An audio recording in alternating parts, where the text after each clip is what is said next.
Okay. First of all, this is our class project in English. This is we're 8 Einstein from Muntinlupa Science High School.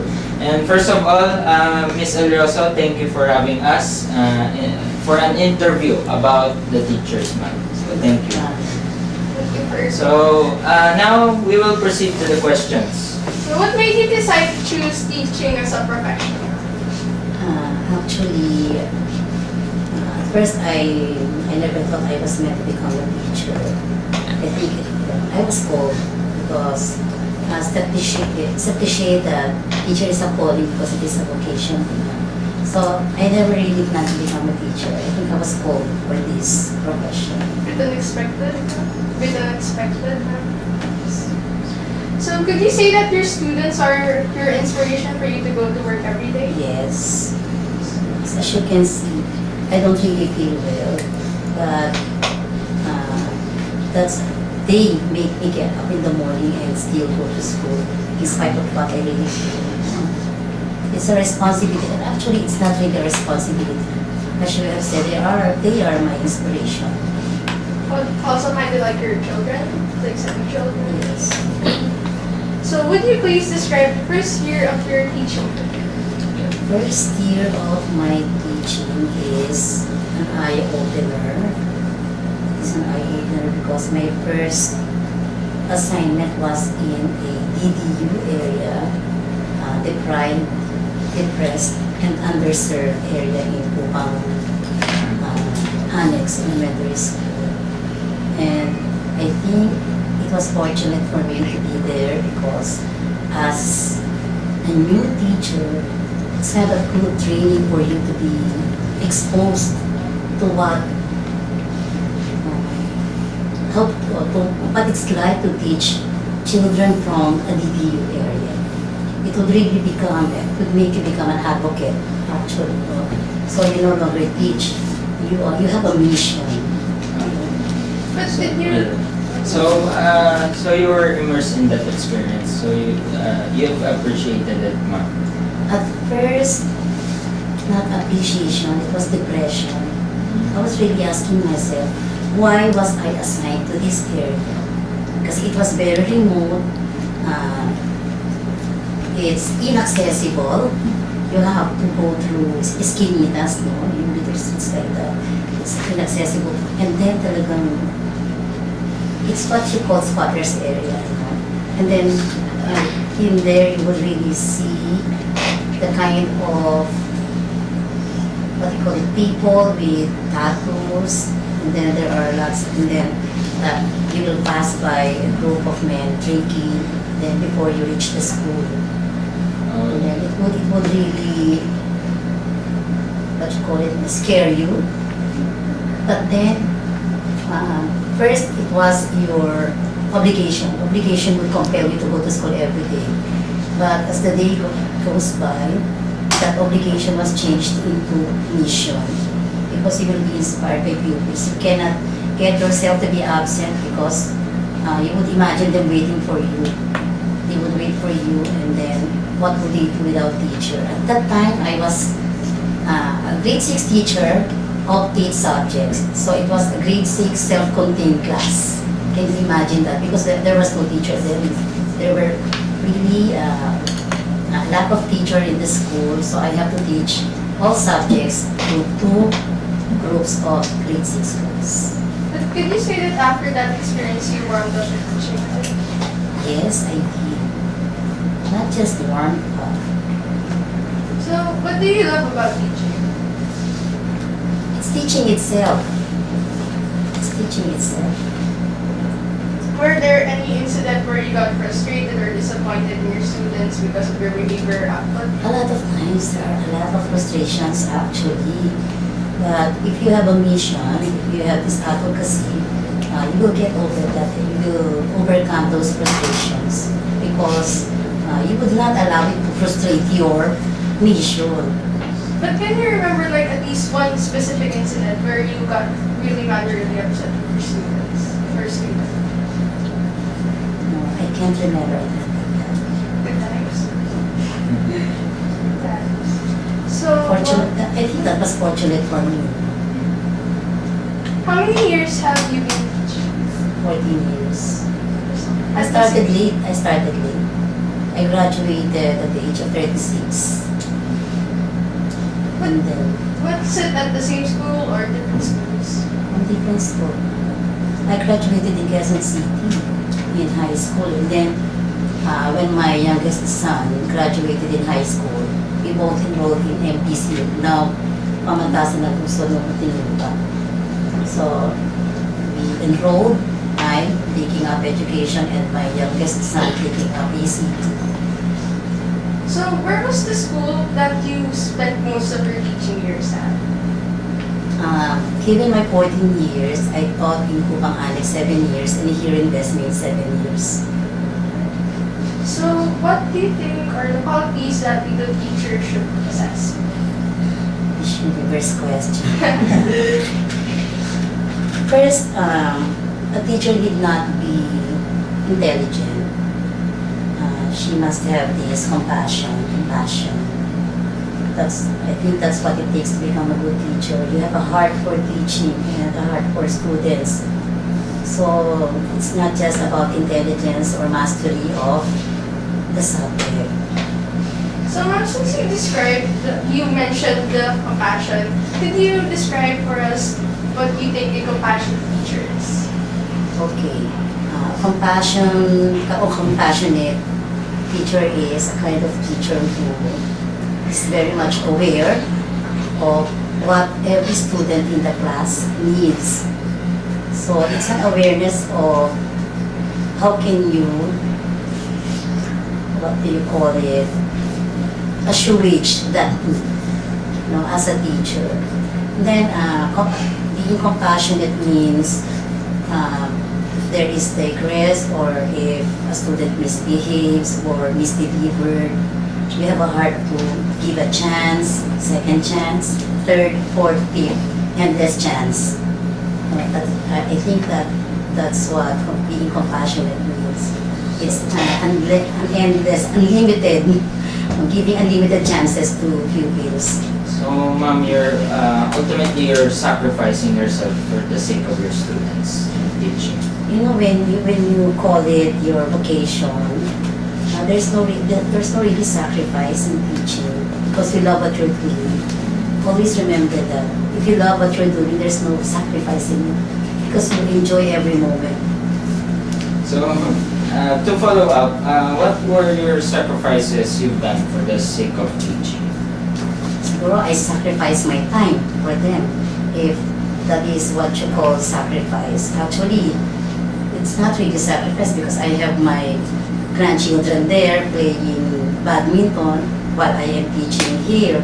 So you can balance your time naman.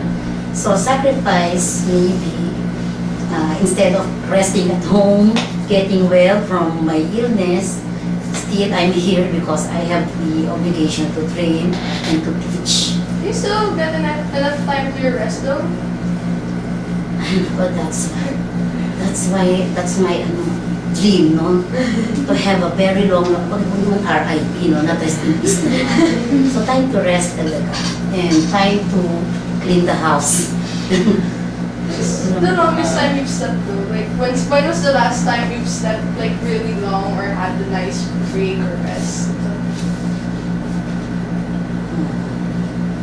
I can't remember. So long ago? It's been a long time. So, ma'am, to broaden up, do you have a good work and life balance as a teacher and as a parent?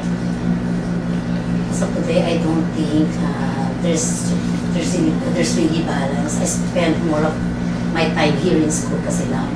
There's a lot of work to do kasi there's this contest coming and my family understands naman my duties as a trainer, as an advisor, as a master teacher. They can really understand the load of work that I have to do. Since you said you spent most of your time here, did you learn anything from your students from as a teacher? Teaching also is a learning experience.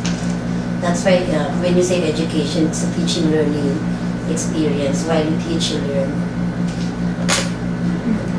So, ma'am, unheavy question.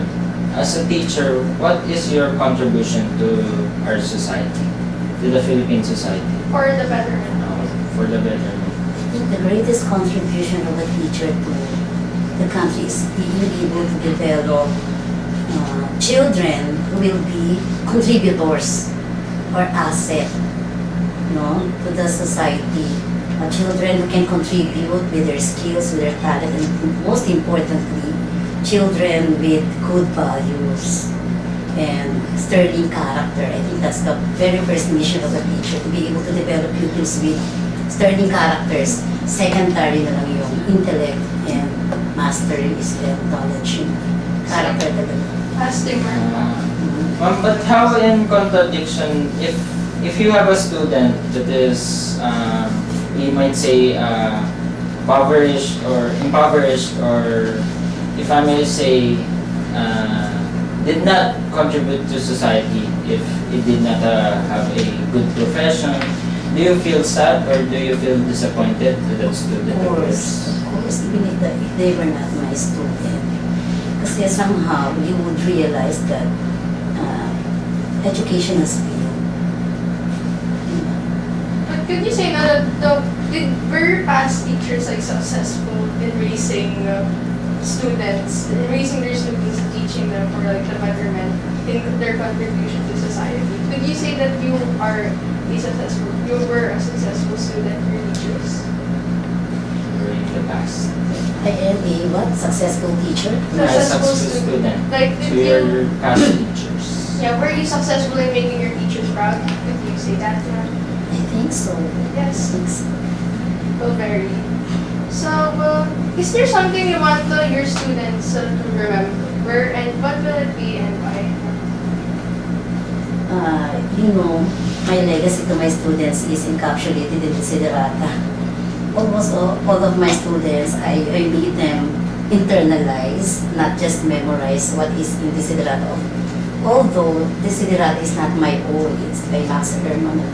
But how I wish, I just wanted everybody to realize that the most important things in life are not really expensive. It's not really the ambition or the profession or the job that pays very high salary. So I think the best things in life can be achieved by what Max Ehrman has said is be cheerful, strive to be happy. Kasi yun lang naman eh. So, in continuation to that, ma'am, what are your realizations in your profession, in teaching? What did you realize so far? What I realized a lot. I realized a lot of things. First, personally, I learned that at my age, I could still learn a lot of things from my students. Kasi there is this perception that when you grow old, when you're already old, you know everything.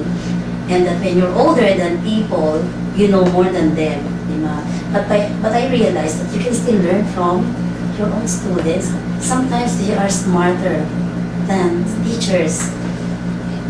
I can admit that, and it's a sign of maturity if you can admit that someone younger or is smarter than you are, and it's a challenge for you to be smarter than that student.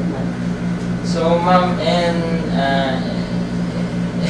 in simplicity, is that your essence of teaching? If you are a teacher, you can also learn from your students. Yes, not education. Life is an endless learning process. Could you say that from what you said about being mature and stuff like that, could you say that a lot of people today are immature for not being to admit that some people are better, some people are smart, like that? Yes.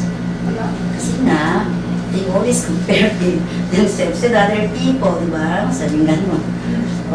Do not compare yourself with other people because you may become vain and bitter. Do you still remember, Katrina? For always there will be better and lesser person than yourself. Why do you think that they compare themselves to other people? Why? Why do I think they compare themselves to other people? Other are two purposes. First, you compare yourself to people who you think you are more better off, no? I'm better than this person. I'm the best. Sometimes, di ba? You like comparing yourself to other people. Sometimes you compare yourself to your idol, di ba? To someone you look up to. Oh, I wish I could become like her. And we should avoid that. Enjoy your achievements as well as your plans. As I told you before, my life revolves around desiderata. Why desiderata though? Why desiderata? What do you think is the most intriguing, or what do you like really love about desiderata? It's the whole poem itself. It's the whole poem itself because it talks about life. So, are you willing like to discuss it to each and every one of your students? Yes, I do. Till the end of your teaching career? Yes. But speaking of yet, if you're retired, kind of sad question. If you retire, what will you miss about teaching the most? Teaching.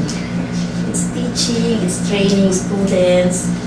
You know, sometimes kasi there's this ego, no? There's this ego that what happened? What will happen if I no longer teach children, no? And I just console myself by thinking that there will be better or best teachers who will replace me. But right now, is there a teacher that you see who is, well, not really in an offensive way, but a teacher that you think will reach far in life, a young teacher right now in your school, that you think is the best teacher? Yes, yes. Fortunately, there are teachers with potentials. Even if it's not here, she or he is not here, at least there's a lot of teachers. Yes. All around the world. I still believe in humanity. So now that your retirement is near, sad question again, I'm really sorry for the sadness. Now that your retirement is near, you're near completing your mission as a teacher. And are you satisfied with the things that you've done? Yes. And I think that's what will make everybody happy. If you want to be happy in life, make sure that whatever life offers you, you also give your best shot. You always give your best. So at the end of the day, there will be no regrets because you gave your all. So you're satisfied with those 14 years, ma'am? Yes, I make sure that every passing year is not regret. I won't regret anything about the past year. No regrets. So what will your message be to the students who want to take teaching as a profession as well? For the future For teachers. future teachers, first, ask yourself, do you really love to become a teacher? No, kasi ngayon, teachers have very good salary. No? It's what you may call a lucrative profession. Kasi I will not be mentioning amounts, but teachers really do well in terms of salary nowadays. Yeah. How I wish that future teachers would first ask themselves if they really love to become a teacher. By the way, you won't realize it until you are in the profession. How I wish siguro once they are already in the profession, if they realize that they really that they don't really want to teach, get out of the system, please. Yun lang naman. So you could say that it's dedication? Yes, dedication. Kasi if you're not really a dedicated teacher, you just let the days go by, whether you teach and taught well or not, without reflecting anymore. At the end of the month, if you have your monthly salary, that's it. And that's very bad. If that's what the real purpose, no? Why you become a teacher? Just to have a job. And what, for example, in a situation, if you have a co-teacher that is only immortalizing in his or her salary, what will you give her or him an advice? Will you give him advice in being a good teacher? If you have a co-teacher that is I think retarded or something. No. Sorry. Edit. And then Okay. Firstly, I may be a master teacher, but I don't think I have the right to advise. The best thing to do is to be a good role model. Be a good role model. Kasi they won't take kindly to advice, especially if unsolicited. They don't really say, hey, please. Kasi you would really have to weigh things, no? To weigh things, and then you really have to look at this person whether he will accept or You must balance the trust between each other. and how the particular person would perceive, no, your intention. Diba? They may not take it too kindly. No, you giving them unsolicited advice. Have you met teachers like that before? Sad, you know, sad to say we have a few teachers. We have. The system is not really perfect. Always remember there is no perfect situation. Not all teachers are Are perfect too. perfect too. So, you said a lot of nice stuff actually, but out of all of those, what is your mantra as a teacher? My mantra is a teacher, so it's quite long, and I taught them this mantra. I like myself, I can do it. I think I taught it in Newton. Always tell yourself in front of the mirror, I like myself. That is the first thing you should do, like yourself. And then tell yourself, I can do it. I am the best. So it's like self-love. But at the end, yes, my God is the greatest. That's my mantra every day, and I told it. Tell yourself that in front of the mirror 21 times before you leave the house. So it's like appreciating what God made. So it's Yes. God made you. Appreciate You yourself. appreciate yourself, and then at the end of the mantra, always say that your God is the greatest. So, thank you, Lord. So, about appreciation though, do you appreciate students then and students now? Like, do you appreciate students then more, or do you appreciate students now more? The students in the past, as if you were in the past, ma'am, and the students now in the present times. Do you Sometimes- appreciate them both? Sometimes we do the same mistakes like others. We compare, no? Sometimes we compare pupils of today. We even compare you to our times when we were students. No, but, you know, di ba? Situations are changing din naman. So the context is changing, so I think we should avoid comparing. So face the challenge at hand. But could you say that there is a difference though between the students today and A lot of difference, big difference between students then and students now. There's a lot. with all the technology and such? I think that's the culprit, technology. To specify, do you like students to use technology that is kind of addictive to sometimes, which is addictive sometimes? Kasi technology is both a boon and a bane. No, it will be helpful, but also it's a source of problem. If not, what you call it, used in a balanced way, or if the children are not guided well in using technology. So it's kind of like a milestone compared to a gravestone, like a fuse trap.